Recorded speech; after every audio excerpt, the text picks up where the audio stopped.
I was evicted when I was 14. We were kicked off the island. We couldn't live in Hawaii. Had no place to live.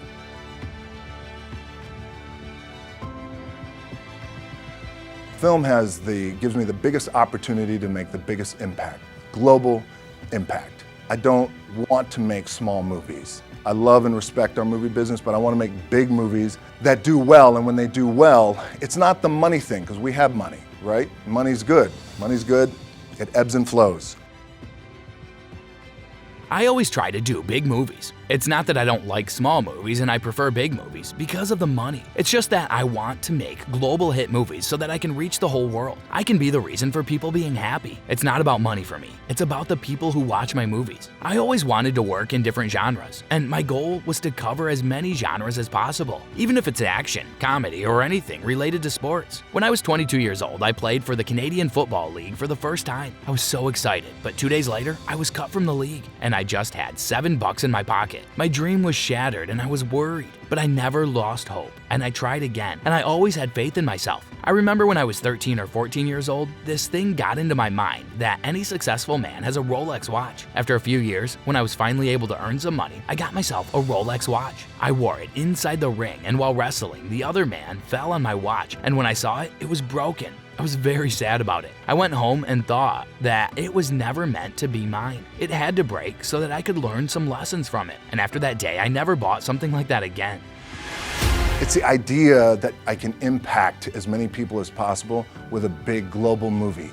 And when the global movie is touching $1 billion, that sounds good, right? It's good for the bank account, it's good for everybody involved, everybody's getting their piece of cake, it's great. But what that does do, I know I'm impacting people around the world by giving them some good entertainment, making them feel good, leaving the theater floating. So it's the same thing, right? When you guys have this bigger goal, say for example, when you become world champions again, as polarized as the sports world is, it's an incredibly inspiring thing, even if they're not fans of your team. So think about that, when you guys do that, the impact that has, the ripple effect that has for the city of LA, California, the United States, the globe, little kids. Damn, I want to be that one day. I've been very fortunate to have been able to do some pretty cool things, but sports for me, was always played a very pivotal part in my life, just in terms of teaching me sacrifice and commitment and failure, and learn from the failure and win with grace, for the most part.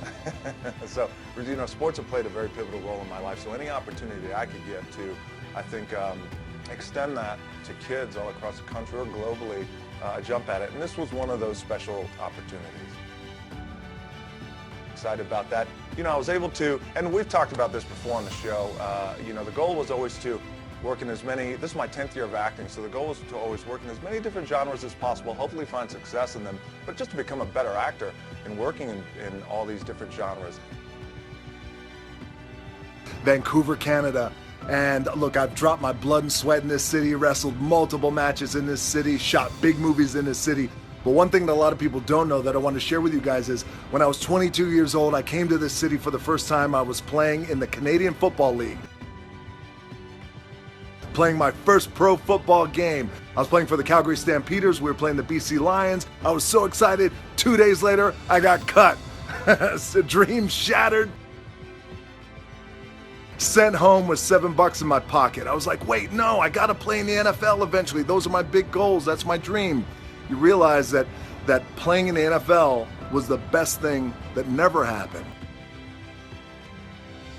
because it got me here. So my point is, look, you're gonna get we're gonna get the kicked out of us. You gotta get up, you gotta have faith that the one thing you wanted to happen oftentimes is the best thing that never happened. So have faith, and just keep that in mind and keep plugging away. The first thing I splurged on, so when I was a kid, 14 years old, 13, 14 years old, in my mind, it meant to be successful, it was a Rolex watch, right?